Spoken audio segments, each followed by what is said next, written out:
چیزوں پر غور کریں. کسی کے ذہن کی سطح پر سوال ابھرتا ہے، اس کا تسلی بخش جواب دیں. اپنی زندگی میں دین کے کام کے لیے اپنے آپ کو وقف کریں. اور دین کے کام کے بہت سارے پہلو ہیں. ہزاروں لوگوں کو قرآن پاک ٹھیک پڑھنا نہیں آتا. ہزارہا لوگ ہیں جو قرآن مجید کے مطالب سے آگاہ نہیں ہیں. دین کی بنیادی ضروریات سے لوگ نابلد ہیں. میں آپ کو کس طرح یہ بات سمجھاؤں کہ ہزاروں کی تعداد میں طلاقیں اس لیے ہوتی ہیں کہ مردوں کو طلاق کے مسئلے نہیں آتے. انہیں پتہ نہیں ہے کہ مجھے حقوق زوجین کے معاملے میں کیسے چلنا. ڈھیر سارے گھروں میں تباہی اس لیے ہے کہ تربیت اولاد کا دینی منہج ہمیں نہیں پتا. اپنا حصہ ملائیں دین کے کام میں. ایک آدمی کو اگر تو نمازی کرنے میں کامیاب ہو گیا، تیری زندگی بدل گئی. وہ دین بیزار لوگ جو ہمارے بیچ بیٹھ کے ہماری نوجوان نسل کو پگڑی اور داڑھی کا نام لے کے بنیادی طور پر دین سے دور کرتے ہیں، ایسے نوجوانوں کو دین کا پیغام محبت دے کر دین کے قریب کرنا ہماری ڈیوٹیوں کا حصہ ہے. ہمیں ذمہ داری کا احساس کرنا پڑے گا. ہمیں یہ خاص قدم اٹھانا پڑے گا، توجہ دینی پڑے گی. مساجد، مدارس، میں آپ سے عرض کروں، اتنی ڈٹ کے مخالفت ہوتی ہے نا مدرسوں کی، اتنی ڈٹ کے. میں ادارہ چلاتا ہوں، اس کے چلانے میں جو مشکلات ہیں وہ تو ہم بتا نہیں سکتے آپ کو، اس لیے کہ میری قوم، میرا اس قوم سے تعلق ہے جو نعت خواں امیر کرنا چاہتی ہے، مدرسے نہیں. نقیب خطیب پیدا کرنا چاہتی ہے، شعر و شاعری کی زندگی کو پروان چڑھانا چاہتی ہے. فقط ہمارا ان لوگوں سے تعلق ہے جو لاکھوں کروڑوں روپیہ محافل پہ لگائیں گے. اور قاری صاحب بیچارے اگر مسجد کا کوئی ہونے والا کام کسی وقت بتا دیں گے تو وہ بڑی مشکل آ جائے گی ان کے لیے. یہ کیسے ہو سکتا ہے، آپ نے یہ ڈیوٹی بتا دی. مدارس، اور جتنا اہم رول دین کو پھیلانے میں مدارس اسلامیہ کا ہے، اتنی زبردست. لوگوں کا خیال ہوتا ہے میری طرح کے لوگ شاید کام کرتے ہیں، ڈیوٹی کرتے ہیں. یہ 10-15 لوگ آپ کو نظر آتے ہیں جو آپ کو کہیں میڈیا پر یا ادھر ادھر ڈیوٹی کرتے. مخلص لوگ اپنی جگہ پہ وہ بھی بڑا ہی کام کر رہے ہیں، جو میڈیا پہ آ کے بھی اخلاص سے اور درد دل سے کو دین کی، ان کی بھی کسی بات کی حوصلہ شکنی نہیں. لیکن ہزارہا اساتذہ جو مدارس میں بیٹھ کے پڑھاتے ہیں، جنہوں نے وہ سارے لوگ تیار، آپ سمجھ نہیں سکتے کتنا بڑا کام. حفظ کا استاد جو ہوتا ہے نا، اس کی ڈیوٹی 24 گھنٹے ہوتی ہے فجر سے پہلے، اور اس نے بچوں کو اٹھانا. تنخواہ تو ہم انہیں دینا نہیں نہ چاہتے جی، تنخواہ نہیں دی انہوں نے. ہم بھی مولوی امیر نہ ہو جانا. مولوی نو تے سوٹ بھی 27ویں والی رات دے ہے تاکہ کدھر سوان کے عید والے دن پا نہ لوے، کیونکہ 27ویں تو بعد تے درزی پھڑتا ہی کوئی نہیں. کیوں حضرت، ایسا ہی ہے نا، اس وقت تو نہیں نہ لیتا. تو ہم چاہتے ہیں مولوی ہماری مرضی کے ہماری طرح کا سوٹ نہ پہن لے. مدارس کی مضبوطی آپ یہ دیکھ لیں، یہ صلاح الدین ایوبی کا تعلق بھلا کس چیز سے تھا؟ غوث اعظم کے مدرسے سے. حضور غوث اعظم کے مریدوں کی جماعت اس کے ساتھ شامل تھی. کون لوگ تھے جنہوں نے مدارس سے فیض پایا؟ رازی اور غزالی، حضور غوث اعظم، خواجہ اجمیر، یہ سب لوگ مدارس کے لوگ ہیں. کمزوریاں ہیں، غلطیاں ہیں، بہت ساری چیزوں کی اصلاح کی ضرورت ہے، لیکن یہ دین کا بہت بڑا قلعہ ہوتا ہے مدرسہ. لیکن اس کی مخالفت کی جاتی ہے. مجھے بتائیے، اگر مدرسوں میں کمزوریاں ہیں تو کالجوں یونیورسٹیوں میں نہیں ہیں؟ ہم نے کبھی مخالفت کیا بند کر دو سارے؟ لیکن لوگوں کا جب خیال آتا ہے، جب ہمارے ایک سابقہ وزیر صاحب تھے سر راہ، کسی دعوت میں میری ان سے ملاقات ہو گئی تو انہوں نے کہا مدرسوں کا کردار کیا ہے آج کے ماحول میں. میں نے انہیں کہا کہ مختلف کورسز آپ کراتے ہیں نا، تو اس کے لیے پھر مختلف ویکینسیز ہوتی ہیں. جہاں بچوں کو مدرسے کا کورس کرایا جاتا ہے تو استاد بننا ہوتا ہے، اس نے خطیب بننا ہوتا ہے، مسجد کی ڈیوٹی کرنی ہوتی ہے. میں نے کہا بالکل کوئی حکومت سرپرستی نہیں کرتی، لیکن اللہ کا فضل ہے کبھی آپ نے کوئی مسجد سنی ہے جس میں جمعے والے دن مولوی نہ ملا ہو جمعہ پڑھانے کے لیے؟ کبھی آپ کو رمضان میں ایسی مسجد ملی ہے جس میں قرآن مجید سنانے کے لیے حافظ نہ ملا ہو؟ یہ ہو سکتا ہے کسی حافظ کو مسجد نہ ملے۔ تو مدارس کے ذمے جو کام تھا مدارس نے جم کے کیا ہے اور ڈٹ کے کیا اللہ کے فضل سے۔ اور مدارس کے لوگوں کو بھی کمزور نہیں پڑنا چاہیے، کبھی کسی وزیر مشیر مالدار کے روب میں نہیں آنا چاہیے، قطعاً نہیں۔ کیوں؟ کہ یہ وہ عظیم لوگ ہیں رسول اللہ صلی اللہ علیہ وسلم کے دین کے غلام، کہ ابھی ایک لفظ نہیں پڑا ہوتا الف با تا سا، پہلے دن گھر سے نکلتے ہیں تو حضور فرماتے ہیں اللہ کے فرشتے ان کے پیروں کے نیچے پر بچھا بھی دیتے ہیں، پہلے دن اتنا بڑا اعزاز ملتا ہے۔ تو حضور کی محبت کا تقاضا ہے دین کا کوئی کام کیا جائے۔ ایک خاتون مسجد نبوی شریف میں جھاڑو دیتی تھی پر کوئی کام تو کرتی تھی نا، اور کس مسجد میں؟ جہاں 70,000 فرشتے صبح آتے ہیں 70 شام آتے ہیں، اس مسجد میں وہ خاتون جھاڑو دیتی تھی۔ بخاری ہے، جب ان کا انتقال ہو گیا صحابہ نے سوچا کہ حضور کو تکلیف ہوگی، بغیر بتائے جنازہ پڑھ دیا۔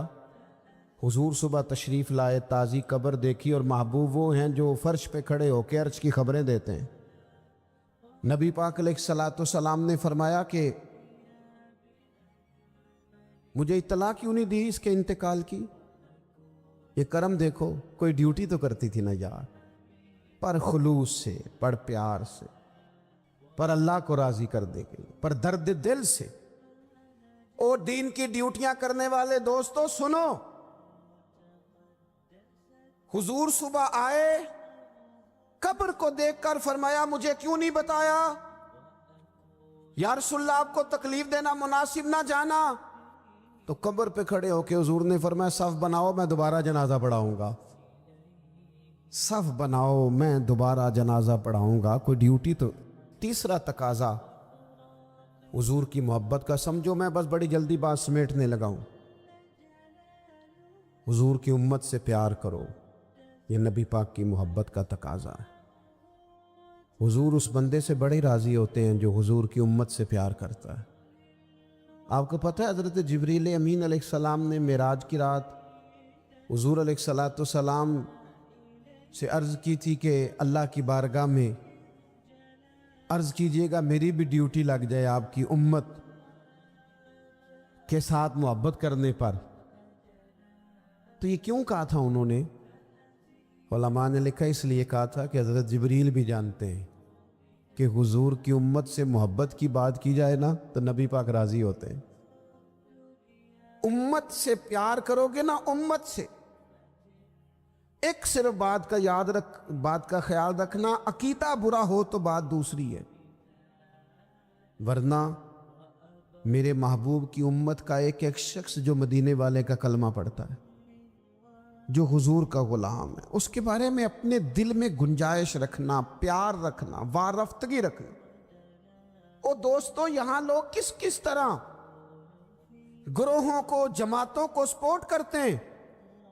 نبی پاک نے اس امت کی کثرت پر فخر بیان کیا، اور حضور فرمانے لگے 120 صفیں جنتیوں کی ہوں گی، قیامت میں 80 صفیں صرف میری امت کی ہوں گی، میں کثرت امت پر فخر کروں گا۔ ان لوگوں سے پیار کرنا ہے، ان کے دکھ درد کو سمجھنا ہے۔ پتہ ہے آج کیا ہوتا ہے؟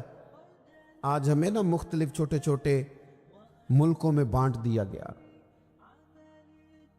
تو ہم کسی دوسرے مسلمان بھائی کا درد نہیں محسوس کرتے، ہم گھروں میں نہیں محسوس کرتے۔ پڑوسی پر ظلم ہو رہا ہو تو ہم کہنے پتر ساڈا نہیں مسئلہ، یہ دا مسئلہ ہے، تینوں کی لگے۔ حالانکہ پڑوسی کی آگ اس لیے بھی کسی وقت بجھا دینی چاہیے کہ پڑوسی کی نہ بجھائی جائے تو اپنا گھر بھی زاد میں آ جاتا۔ آج امت مسلمہ سے ہمیں بس لگا دیا گیا اپنے حصے کی روٹی کماؤ، اپنے حصے کی کوٹھی بناؤ، اپنے حصے کی گاڑی خریدو، اپنے حصے کا کام کرو۔ امت کا درد، امت کی بات، وحدت امت کا تصور،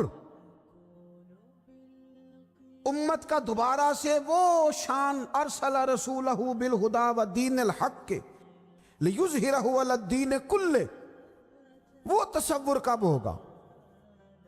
اس وقت ہوگا جب ہم بات امت کی کریں گے۔ نبی پاک علیہ السلام نے فرمایا مسلمان کی مثال ایک جسم کی طرح ہے، جسم کے ایک حصے کو تکلیف ہو تو سارا آزمائش میں آ جاتا ہے۔ مجھے بتاؤ یہ انگلی درد کرتی ہو، یہ انگلی جسم کا حصہ ہے نا، تو میرا خیال ہے دماغ یہ کہہ دے گا کہ انگلی کی درد ہے نا مینوں کی لگے، دل کہہ دے گا کوئی نہیں ٹینشن لینی، انگلی کا مسئلہ ہے نا۔ ایسا نہیں ہوتا، بلکہ جب انگلی میں درد ہوتی ہے تو دماغ منصوبہ بندی کرتا ہے کہ اس کا علاج کیسے ہو سکتا ہے، دل پریشان ہوتا ہے، پیر چل کے جاتے، ہاتھ وہ دوائی وصول کرتے، دانت اسے چبا کر، حلق اسے نگل کر، معدہ اسے ذخیرہ کر کے جسم میں پھیلاتا ہے، پھر جا کے انگلی شفا پذیر ہوتی ہے۔ ایک حصے کو درد ہو تو سارا حصہ کام پہ لگ جاتا ہے۔ اسرائیل اگر تکلیف دے رہا ہے فلسطینیوں کو تو ہونا چاہیے تھا نا بعض مسلمان حکمرانوں کو نیند نہ آتی، وہ درد دل محسوس کرتے۔ ہونا چاہیے تھا نا کہ بعض لوگ یہاں ہم کیا کرتے ہیں بھلا بیٹھ کے، اب تو مجھے بعض چیزوں سے کوفت بھی ہونے لگا، ہم دیتے ہیں بیان، مذمت۔ آپ کے بیان دینے سے کیا ہوگا؟ فلانے نے بھی بیان دے دیا، فلانے نے بھی کلپ دے دیا، یہ کیا کر رہے ہیں؟ یہ تو آپ زندہ رہنا چاہتے ہیں۔ وہ جس طرح آج کل ہمارے ہاں بہت ساری چونکہ جماعتیں ہیں تو کشمیر ڈے آتا ہے نا تو مل کے ریلی نہیں نکالی جا سکتی، سوال نہیں پیدا ہوتا، کیونکہ ہمیں جماعتوں کو زندہ رکھنا ہے۔ اس جماعت کی خبر الگ لگنی چاہیے، اس جماعت کی خبر الگ، تو ایسے کوئی انقلاب آئے گا؟ یاد رکھنا امت کو پوری کو ایک طاقتور آواز بننا پڑے گا۔ ہمیں تھوڑا تھوڑا اوپر اٹھ کے سوچنا پڑے گا۔ خدا را اللہ تعالیٰ مجھے معاف کرے اگر کوئی بات میں سطحی کر رہا ہوں، دل کی گہرائی سے عرض کرتا ہوں اب تو بڑا سخت وقت آ گیا۔ اب چونکہ اب تو کیمرے کی آنکھ آئی ہے تو وہ زخمی بچے دیکھے نہیں جاتے، وہ تڑپتی مائیں دیکھی نہیں جاتی، وہ سسکتی اور آواز دیتی بیٹیاں سنی نہیں جاتی۔ وہ آوازیں ایسی ہیں جیسے وہ رات کے سناٹوں میں چیخیں بن کے لوگوں کو جگایا کریں گی۔ خدا را کچھ جرم ایسے ہوتے ہیں جن کی سزائیں بڑی سخت ہوتی ہیں، جن کی معافی بڑی مشکل سے ہوتی۔ اپنے اندر جذبہ ایمانی پیدا کریں۔ اور میرے دوستو بستر پر بھی تو لوگ ماری جایا کرتے ہیں نا۔ اپنی زندگی رسول اللہ صلی اللہ علیہ وسلم کے دین کے نام کرو۔ جذبہ جہاد، شوق شہادت اور عشق رسول، یہ عناصر ہیں جو امت مسلمہ کو پیروں پر کھڑا کریں گے۔ 2 منٹ کے لیے سوچو، امت اگر اسی طرح کٹتی رہی، پریشان رہی، دکھتی رہی اور باری باری کر کے، اقبال نے کیا کہا تھا؟ اس نے کہا تھا وطنوں میں، انہوں نے کہا تھا کہ ان تازہ خداؤں میں بڑا سب سے وطن ہے، جو پیرہن اس کا ہے وہ مذہب کا کفن ہے۔ تو اقبال ہم کیا کریں؟ کہنے لگے بازو تیرا توحید کی قوت سے قوی ہے، اسلام تیرا دیس ہے، کیونکہ تو مصطفی ہے۔ تو بحیثیت مسلمان سوچنا شروع کر، بحیثیت مسلمان، اور یوں تو سید بھی ہو، مرزا بھی ہو، افغان بھی ہو، تم سبھی کچھ ہو، بتاؤ کہ مسلمان بھی ہو۔ تمہارے اندر کہیں سے کوئی مومن بھی بولتا ہے کہ نہیں؟ علاقائی تعصبات اور ملکی سرحدوں میں قید ہو جانے والوں، تم ایک نبی کی امت ہو۔ کیوں نہیں سمجھتے جب کشمیر کی بیٹی روتی ہے تو مدینے والے محبوب پاک علیہ السلام کی امت کی بیٹی روتی، جب فلسطین کی بیٹی روتی ہے تو امت کی بیٹیاں روتی۔ خدا را کچھ درد دل اپنی طبیعت میں پیدا کریں۔ میں حکمرانوں کی بات نہیں کرتا، میں تو عام لوگوں سے ایسے تبصرے سنتا ہوں جو نہیں کرنے چاہیے۔ اور نہیں جی نہیں، دوسرا رخ بھی دیکھو، عام آدمی اٹھ کے، عام لوگ بھی یہ خطرناک سوچیں اور ان سے خوفناک نتائج برآمد ہوں گے۔ تو 3 باتیں میں نے آپ کی خدمت میں عرض کی ہیں۔ ایک تو کوشش کریں اپنی زندگی کے اندر کہ زندگی کو سادہ کریں، پیسہ ضرور کمائیں لیکن پیسے سے پیار نہ کرو، پیار تو مدینے والے رسول سے کرنا۔ دولتیں، ہرس، ہوس، طمع، ان سے باہر آؤ۔ اور دوسری گزارش آپ کی خدمت میں یہ عرض کی ہے، کچھ نہ کچھ دین کا کام، اور اس میں بھی شہرتوں سے بچتے ہوئے، تصویروں سے بچتے ہوئے۔ میں ہر محفل میں شاید کہتا ہوں میری فوٹو آ رہی ہے اور لائیو آ رہا ہے اور فلاں ہو رہا ہے، لیکن اس محفل کا خوبصورت انسان وہ ہے جو سب سے پیچھے بیٹھا ہے۔ وہ کسی فوٹو کے لیے نہیں آیا، اور میں ڈھیر سارے لوگ دیکھ رہا ہوں، یہ جو آگے بیٹھ جاتے ہیں بعض اوقات 5 7 10 لوگ، یہ بڑی تصویر سازی کرتے ہیں، لیکن جو پیچھے بیٹھے ہوتے ہیں ان کی کوئی فوٹو نہیں آتی۔ اور میں نے بہت سارے لوگوں کو دیکھا ہے کبھی موبائل کو ہاتھ بھی نہیں لگاتے، لیکن جن کے لیے آئے ہیں انہیں تو پتہ ہے نا کون کون آیا ہے۔ اور کچھ دین کے لیے کریں۔ اور تیسری گزارش آپ کی خدمت میں یہ ہے کہ امت بن کر بھی ضرور سوچیں اور امت کے دکھوں کا مداوع بھی کریں، اور امت مسلمہ کا درد بھی اپنے سینے میں ضرور محسوس کریں۔ اللہ تعالی ہماری اس بزم کو